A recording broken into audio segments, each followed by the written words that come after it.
Number 5, the Sorcerer Mage. The stats are a great range, a slow speed, and 89 to 90 damage.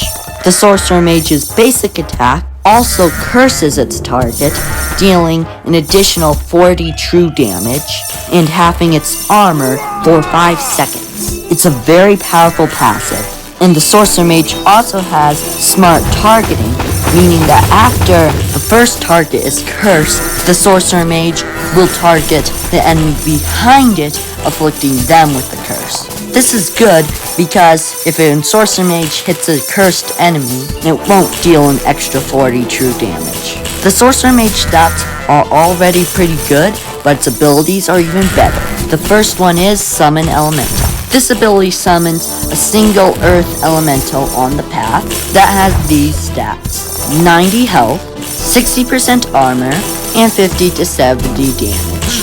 The damage of the Elemental already nearly doubles the damage of the Sorcerer Mage, and when you add in the Elemental's health and armor, it's easy to see why this is one of the best and most expensive ability of all time.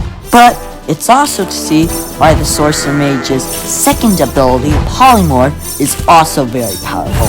Every 16 seconds, the Sorcerer Mage will polymorph an enemy into a sheep. The sheep will have half of the enemy's armor. As a side note, number 4, the Spectre's Mausoleum. The stats are a slow speed, an average range, and 52 to 78 damage. Like the Archmage Tower, the Spectre's Mausoleum can also store up to 3 projectiles, unleashing incredible damage. Usually, unfortunately, like the Archmage, the extra damage is usually wasted on small, weak enemies. Besides, these aren't very strong stats. The Spectre's Mausoleum mainly gets its power from its abilities, the first of which is Guardian Gargoyles. Summons 2 gargoyles that fight for you on the road with these stats: 16 to 24 damage, 234 health, and 60% armor. These are pretty good stats, although I would say that the Twilight Longbow's support blades are a better ability. Still, this is a great ability, although definitely nowhere near as good as the Spectre's Mausoleum's second ability, Possession. Every 17 seconds, the tower will possess an enemy, making it fight by your side and walk down the path for 10 seconds. This is an insane ability. I mean, possessing an enemy to... Number 3, the High Elven Mage. The stats are a slow speed, a great range, and 46 to 83 damage. Well, sort of 46 to 83 damage. The tower divides its attack into 3 bolts. A main one that deals 36 to 63 damage, and 2 smaller ones that deal 5 to 10 damage each. Though this split attack is helpful for enemies like Gloomies, it's generally best for the tower to deal its full damage on one tanky enemy. Normally this is very challenging, but thanks to its first ability, Time Lapse, the High Elven Mage is great at this. Every 16 seconds, the tower will trap 4 enemies for 5 seconds and deal 150 damage to them. Given its cooldown and only trapping 4 enemies for 5 seconds, this ability isn't great. And it doesn't help that this ability actually can't kill an enemy. If an enemy has less than 150 health, Time Lapse will leave this enemy with 1 health remaining. This does help stall enemies and get smaller ones out of the picture to focus on the big, huge enemies, but this ability is just average. However, the High Elven Mage's second ability, Arcane Sentinels, is awesome. The way that this ability works is weird. First, 2 Arcane Sentinels will circle around the tower for 4 seconds, charging up energy. When they're done charging, they will seek out an enemy in about twice the tower's range, shooting 10 bolts at enemies that deal 16 to 32 damage for 5 seconds. After the 5 seconds are up, the Arcane Sentinel will return to the tower to charge for another 4 seconds and repeats the cycle. The damage that the Arcane Sentinels grant the High Elven Mage is insane. Despite costing so much, this ability is awesome, one of the best in the series, definitely best in Origins.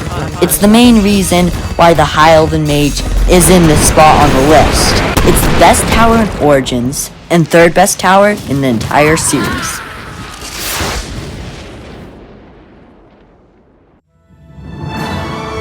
Number 2, the Elven Stargazer. The stats are 36 to 55 damage, a very slow speed, and an extreme range. Their attack stat may seem awful, but the Elven Stargazer actually fires 5 bolts at once, each bolt dealing its attack damage.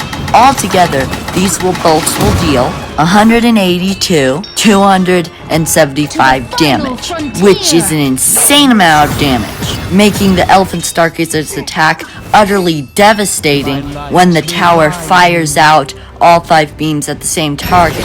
Of course, usually this won't happen, but still, it's good to have it. Plus, multiple attacks means that the Elven Stargazer is just even more versatile and can do some crowd control.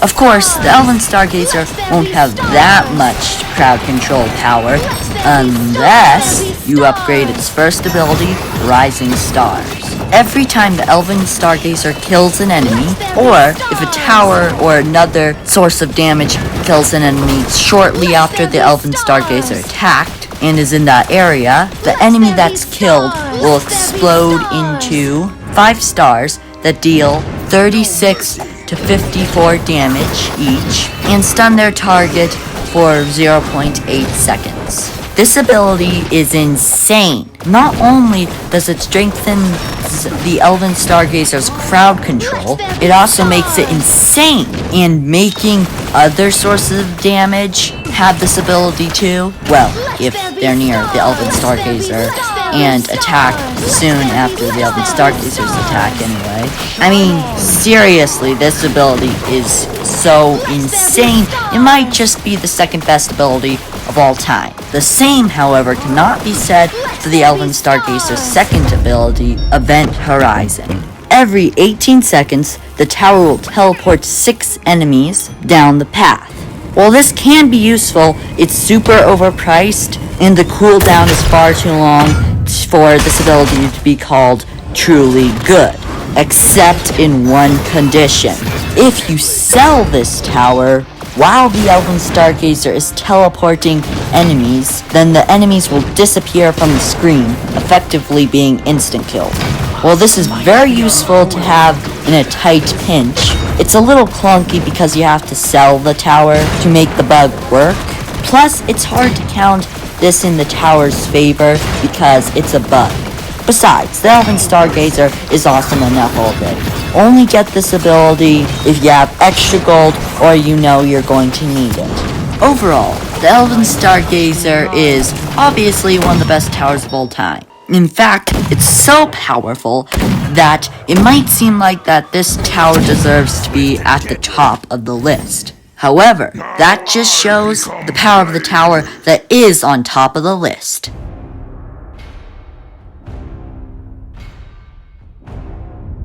Number 1, the Blazing Gem. The stats are a short range, a very fast speed, and 15 to 24 damage. Now, the Blazing Gem's attack is weird. The tower locks onto an enemy, dealing its damage to the enemy every 0.4 seconds until the enemy is either dead or moved out of range. Already, this strengthens the Blazing Gem's otherwise weak attack. But once the Blazing Gem has locked onto a target for 1.25 seconds, the Blazing Gem's attack will increase to 33 to 48 damage. After another 1.15 seconds, the Blazing Gem will deal 48 to 71 damage. This way of attacking, while strange, is also incredibly powerful. It's the best basic attack in the series, but even this isn't the limit to the Blazing Gem's attack. The Blazing Gem's first ability, Gem of Amplification, makes another phase to the Blazing Gem's damage. Once you get this ability, after 3.8 seconds of the Blazing Gem's Phase 3 attack, the tower's damage will turn into 63 to 96 damage. This ability is insane. I've already said that the Blazing Gem's attack is the best basic attack in the series, but to add on to that, well, it's just incredible.